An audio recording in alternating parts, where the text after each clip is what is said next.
माँ बाप ने हमें जन्म दिया है, इसलिए हमें उनकी इज़्ज़त करनी चाहिए। इस बात में तो मैं बिलीव करती हूँ, क्योंकि देखिए, मुझे ऐसा लगता है कि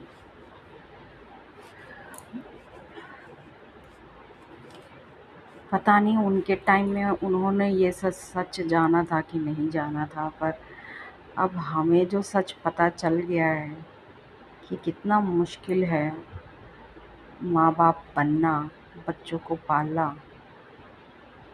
इसलिए अब मुझे तो मतलब हिम्मत नहीं होती कि माँ बाप बनने का सोचूं।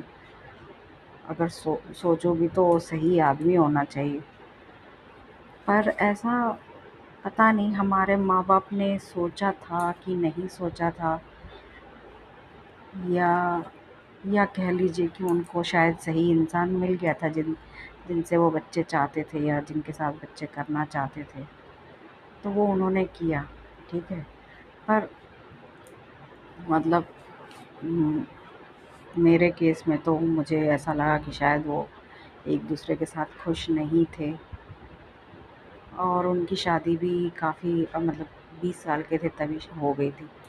तो 20 साल में तो मतलब मुझे इस समय में अगर मेरा मेरा एक्सपीरियंस जो है उसके हिसाब से मुझे नहीं लगता मैं 20 साल की एज में रेडी होती शादी करने के लिए, पर मेरे माँ बाप ने की।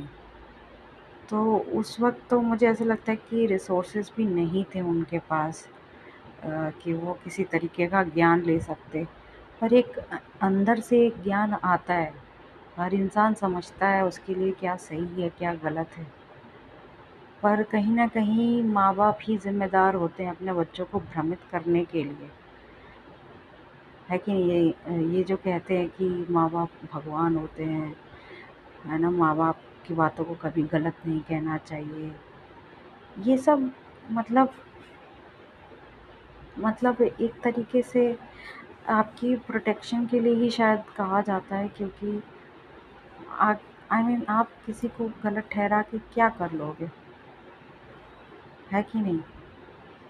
लोगों को करना तो वही होता है जो वो करना चाहते हैं।